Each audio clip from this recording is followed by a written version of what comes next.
When someone dies, the silence they leave behind says more than any goodbye. My mother died in the spring. It wasn't sudden, but it still felt like a collapse. One day she was humming in the kitchen. 2 weeks later, she was too weak to sit up in bed. Doctors called it an aggressive illness, a rare cancer. Nothing they could stop, they said. Nothing we could have seen coming. I saw it coming. Not in medical reports, one in how quickly my father stopped looking worried. She passed quietly. No hospital monitors, no dramatic last words. Just one long exhale and a stillness that never broke. I held her hand until it was cold, and even after that because I didn't know what else to do. They buried her under a willow tree near the edge of town. I remember the wind more than the service. It kept pulling at my jacket like it wanted me to leave. 3 months later, my father introduced us to Marissa. He didn't say, "This is your new mother." Just Marissa. Polished, charming, and far too comfortable in our home. She smiled like someone posing for a magazine. Everything about her was rehearsed. The way she touched my father's arm, the way she tilted her head when I spoke, the way she rearranged the living room without asking. By month 2, she'd moved in.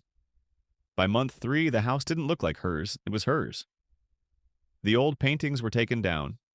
My mother's perfume disappeared from the bathroom. The kitchen was repainted in some modern neutral that smelled like chemicals and erasure. And my father? He seemed lighter, more present. Like grief had been nothing more than an inconvenient layover. I tried to be civil. I nodded, smiled when spoken to, made small talk at the dinner table. But every time she touched something that used to be my mother's, I felt it. The boil just under the surface. She replaced our family photo in the hallway with a landscape of Italy. When I asked where the photo had gone, she smiled and said, "It didn't match the new theme."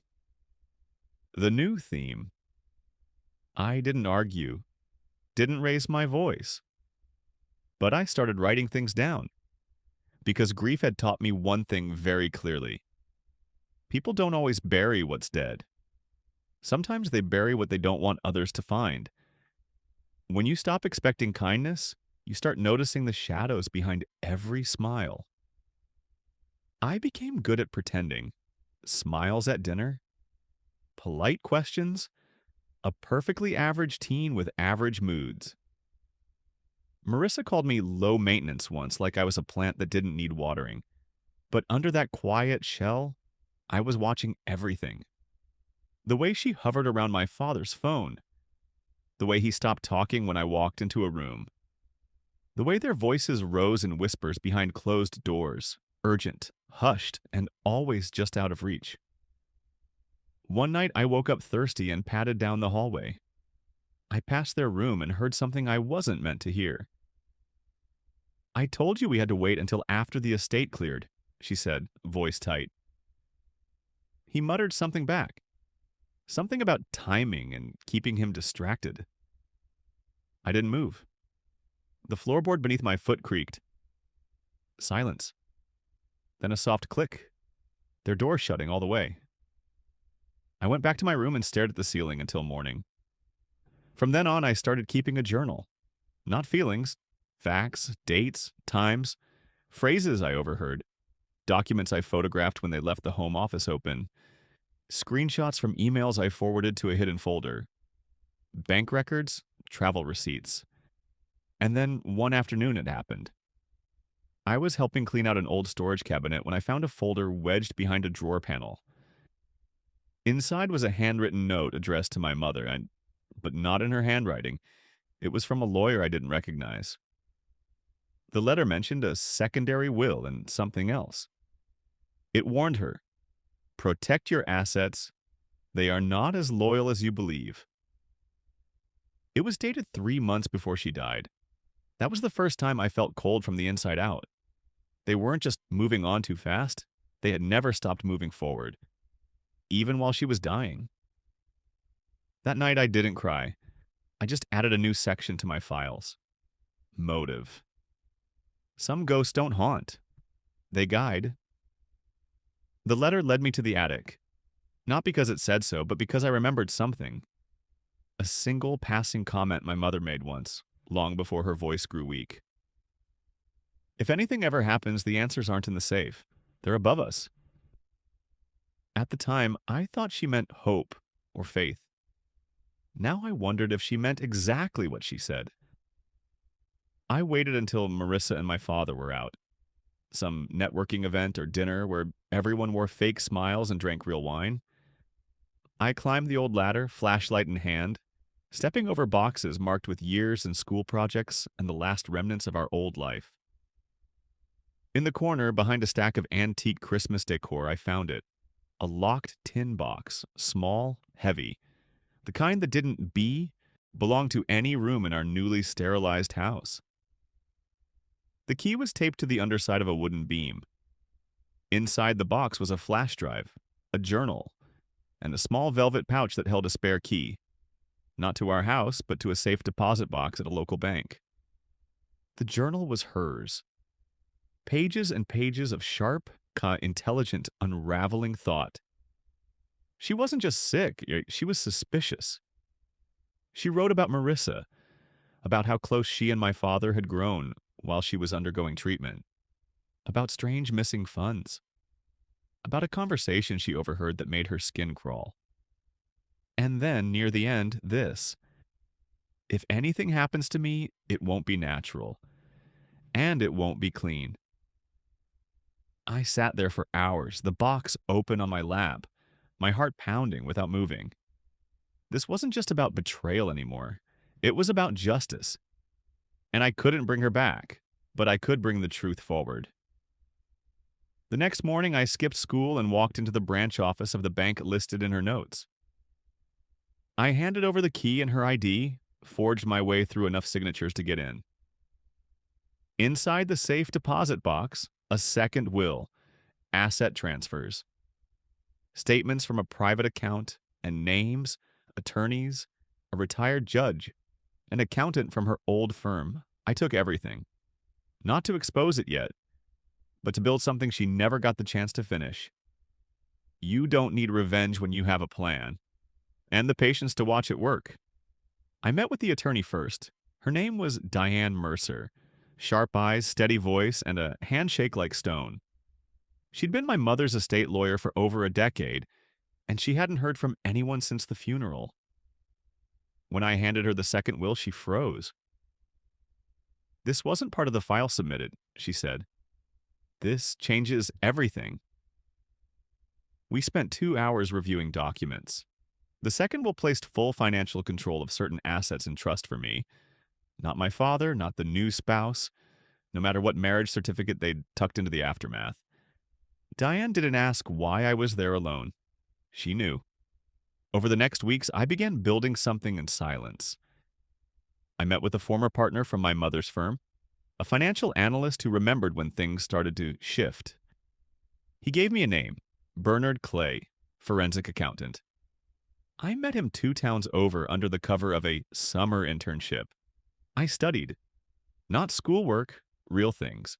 Business law, estate protection, corporate fraud, how to follow the money without making noise, how to prepare documents admissible in court. While my father and Marissa smiled through charity events and congratulated themselves on their success, I kept smiling at the dinner table and asking about college applications. They didn't suspect a thing, but I noticed small cracks starting to form. Marissa's phone calls in hushed tones, my father leaving envelopes in his car overnight. Paper trails they thought I was too young to understand. They were wrong. I knew more than they imagined, and I had help.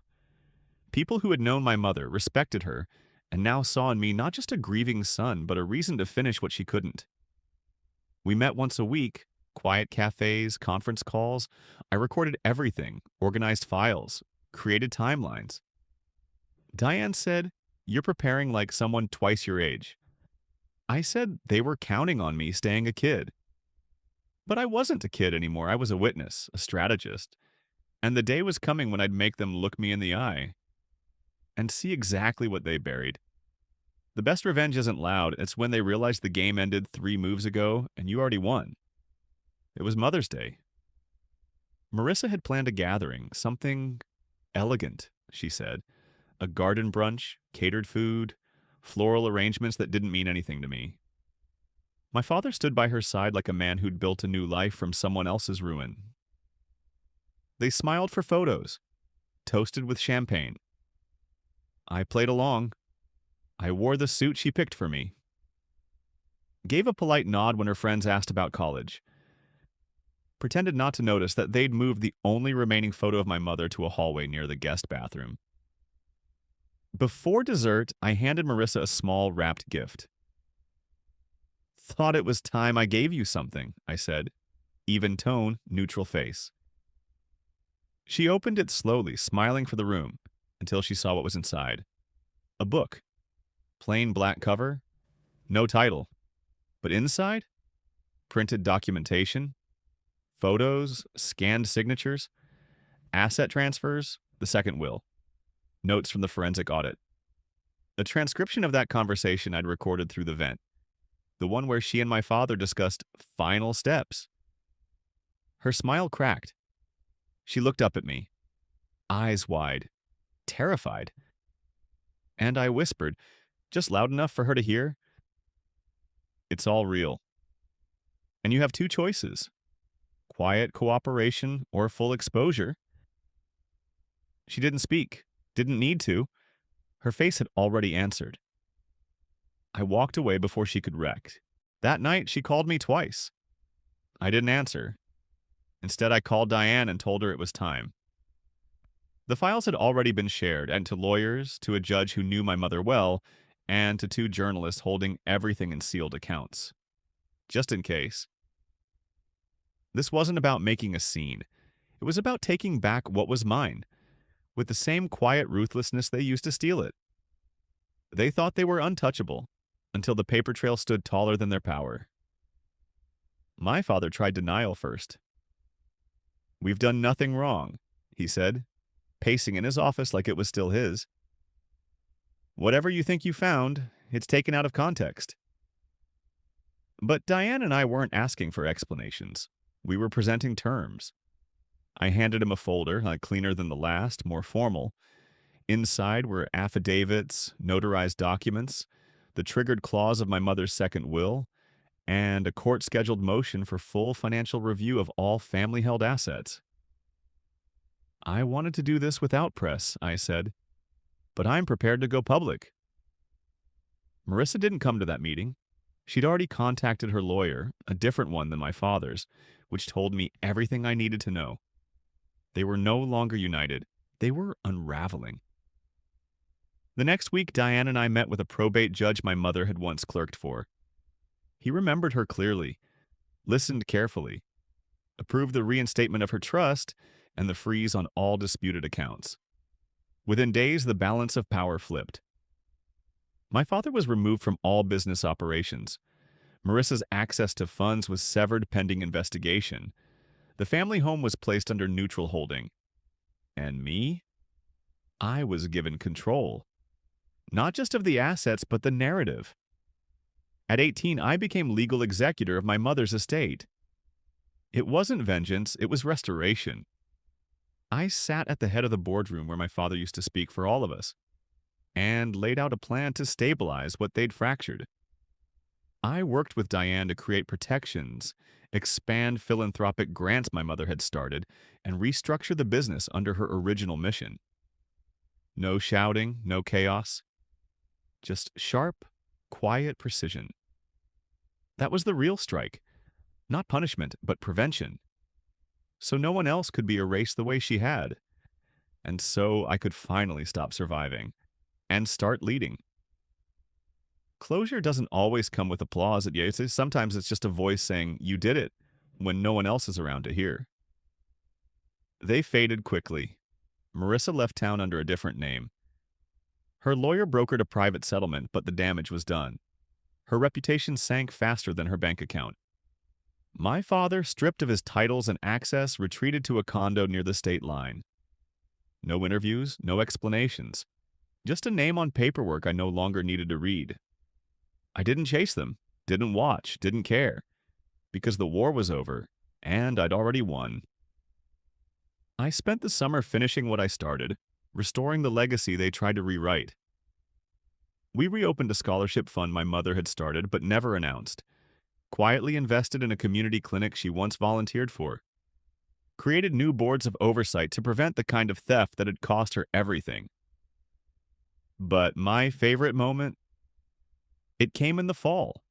I visited her grave for the first time since everything had ended. Not because I avoided it, I was waiting until I could show up with something more than grief. I brought flowers, the kind she used to grow in our backyard before the illness took her hands. I stood in silence for a long time. Then I spoke. I kept my promise. You're safe now. The wind didn't answer. The sky didn't shift. But I didn't need a sign. I could feel it. Peace. I walked away lighter. And for the first time in years, I didn't look back. Because I didn't have to hold on to the past anymore. I'd rewritten it. And now? Now I live in the future she would have wanted for me. With clarity, with purpose, and with no more masks to wear. Not a boy anymore. Not broken, just free.